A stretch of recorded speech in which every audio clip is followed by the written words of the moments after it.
মন পুরার পর এবার ফের সিনেমা বানাচ্ছেন নির্মাতা গিয়াসউদ্দিন সেলিম। ছবির নাম স্বপ্নজাল। ছবিতে নায়িকা সিলেক্ট করতে গিয়ে বেশ হিমশিম খেয়ে গিয়েছিলেন তিনি। তবে শেষমেশ চূড়ান্তভাবে মিলমতো পেয়ে গেলেন নায়িকা পরীমণিকে। গিয়াসউদ্দিন সেলিম মনে করেন স্বপ্নজালের জন্য পুরোপুরি ফিট পরী। তিনি বলেন, তা কেন বলেছি, পর্দায় দর্শক পরীর অভিনয় দেখলেই বুঝতে পারবেন। নির্মাতা জানান, স্বপ্নজাল ছবির নায়িকা খুঁজতে গিয়ে প্রায় 200 অভিনয় শিল্পীর অডিশন নেওয়া হয়েছে। তাদের মধ্যে নির্মাতা পরীকে বেছে নিয়েছেন। তার মানে বুঝতে হবে ছবির গল্পের সঙ্গে পরী কতটা মিলে গেছে। গিয়াসউদ্দিন সেলিম বলেন, আমার নতুন ছবিতে আরও গুরুত্বপূর্ণ জিনিস পাওয়া যাবে, তবে কি পাওয়া যাবে তা এখনই বলে দিচ্ছি না।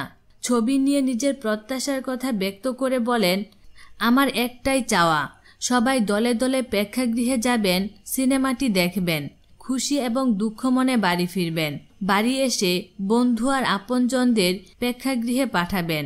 স্বপ্নজাল ছবিটি অক্টোবরে মুক্তি দেওয়ার পরিকল্পনা এখনও পর্যন্ত চূড়ান্ত। ছবির শুটিং শেষ, এখন চলছে শুটিংয়ের পরবর্তী কাজ।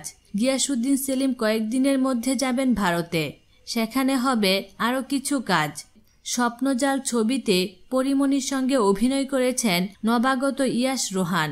গল্পের প্রয়োজনেই নাকি নতুন নায়ক নেওয়া হয়েছে। আরও অভিনয় করেছেন ফজলুর রহমান বাবু, শিল্পী সরকার অপু, ওয়াহিদা মল্লিকা, ইরেশ জাকের ও আরও অনেকেই। বিনোদন জগতের নিত্য নতুন খবরাখবর জানতে আমাদের চ্যানেলটিতে সাবস্ক্রাইব করার জন্য আপনাকে আন্তরিক ধন্যবাদ।